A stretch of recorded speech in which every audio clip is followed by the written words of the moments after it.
Hey guys, welcome back to the channel. Wanted to go over some results that I had yesterday when I went shooting. Took my old Grendel out. Love this gun, still love it. Haven't been paying it much attention lately, but I like it a lot. It's a Palmetto State Armory upper 18-inch stainless steel barrel, Bushnell, I was going to say forged, Engage 2.5 to 10. I really like this thing. It's got the push-pull turrets, no zero stop. And then I did a fixed stock here. And then, excuse the dog in the background, got my garage door open today. It's warm.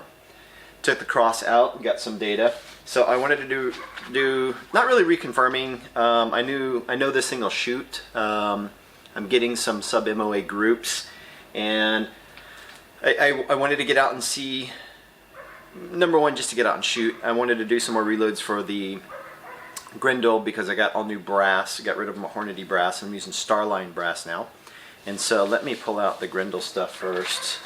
So tested some new brass. It was on par with what I had previously. So for right now, until I start tweaking that just a little bit, i.e. when I get new components, I'll tweak that a little bit more. But I ran 30.5 up CFE 223 with a 123 ELD match at 2.265. I got a 1.2 inch left and right dispersion and a .222 vertical dispersion. Alright, so not too bad. Not too bad at all. I'm going to make my excuses towards the end of the video. My positioning sucks. But anyways, same 30.5 of CFE 223 with 123 grain boat tail hollow point this time, same length, .993 group. So not horrible. And if you're wondering, maybe not, these sheets, I just made them on Google Documents. Did a big black line cross. I think these are 1/2 inch width, and then I put a clear white circle in the middle of them. They do pretty well. You can't always see your hits right away, especially if you hit in the black, but it works for me. And so I at least at this point know that the Grendel shoots as well with the Starline brass as it did with the Hornady brass. I'm just looking for more consistency, and I just wanted new brass, and I was getting low. So the other thing I did, let's see here, I took out the old cross back here, and I did some very specific loads. I was curious about the 150 SST loads that I had shot previously. So I played a little bit with seating depth. Kind of find out it didn't really matter a whole lot. But as I started shooting, I was thinking about some of the posts people had made about that rifle, and well, if it's not a super accurate rifle, it's not that interesting.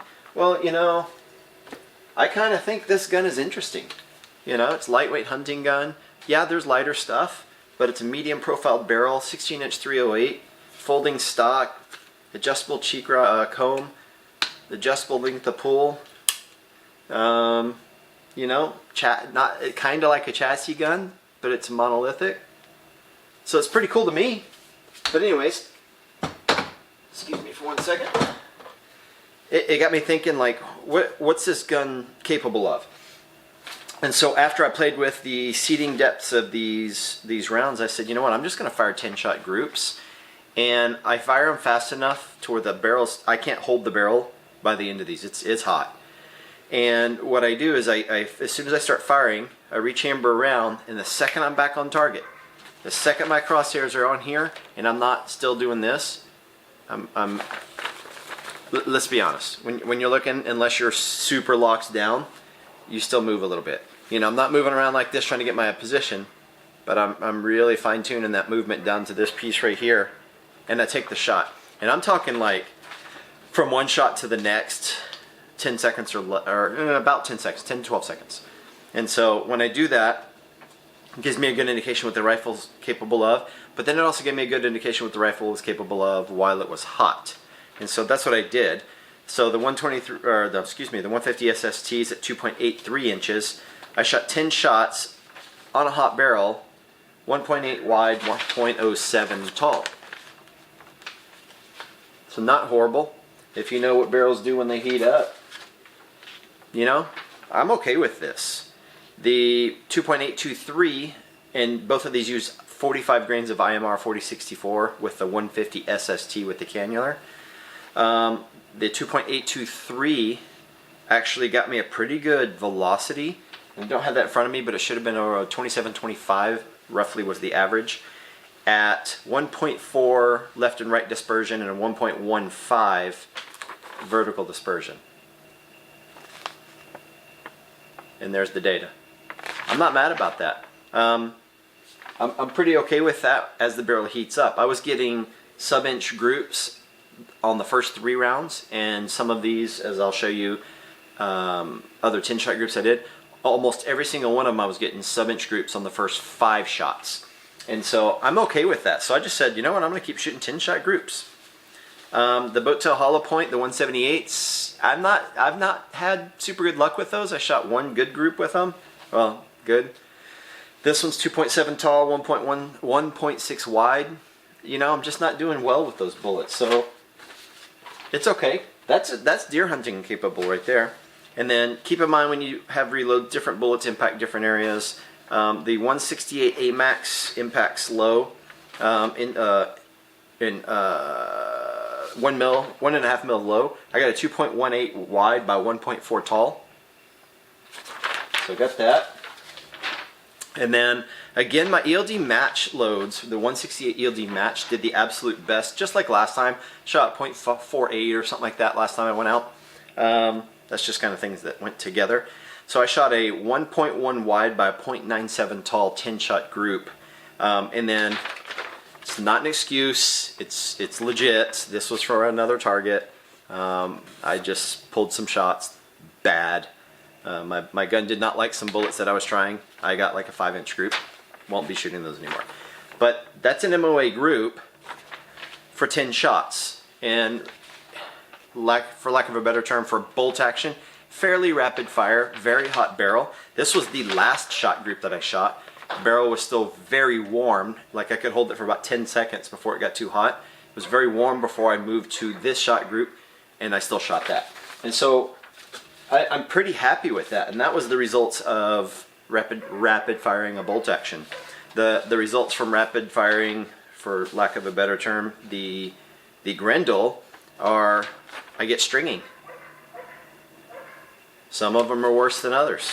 Obviously it's easier to fire this one a little bit faster, so I did fire these faster. All 10 of these were less than a minute on each one of these 10-shot groups. And so not where I want to be with the Grendel yet. I kinda am thinking I want a new barrel, but I just wanted to give you kind of my thoughts and observations from, you need to, or from what I did, you need to know what your barrel is going to do for your particular application. If I'm out pig hunting and I'm just going to be slinging lead, and I need to be sure I'm going to maintain a certain group size for the desired effect of, say, shooting a pig at 100, 200 yards, I know now what my Grendel can do based off this. That would mean to me I can't shoot past a certain distance rapid fire. If the barrel's already hot, I can't shoot too far, because that makes the shot dispersion too great and the risk of missing the animal or wounding an animal too great.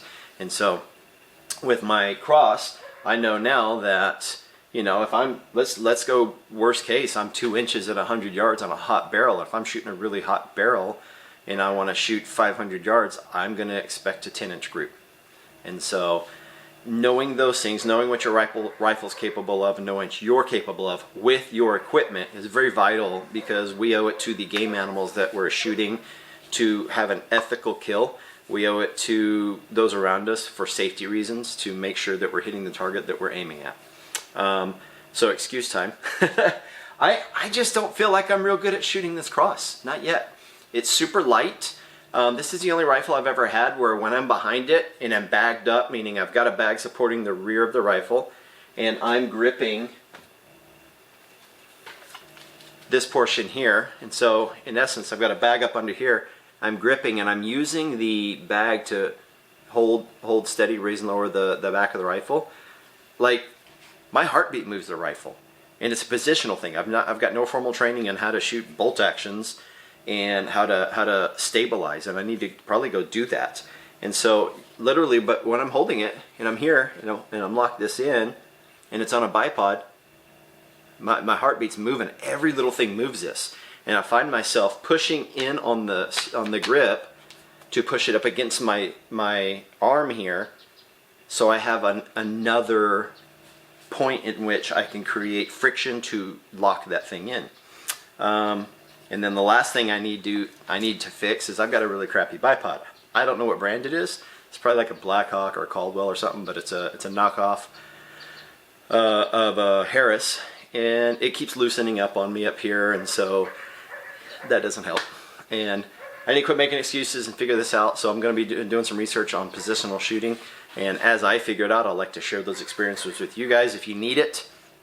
And also, I know I owe you guys the continued series on the reloading processes. I've got everything set up. I wanted to go through and get it to where I can have one good piece of brass, and we'll run one piece of brass through all the processes. But anyways, I digress. Know what your barrel is going to do when it heats up. Know how fast you can shoot and stay accurate. Know your equipment. And work, practice, practice, practice. It's the only way to get to Broadway with that. Stay tactical.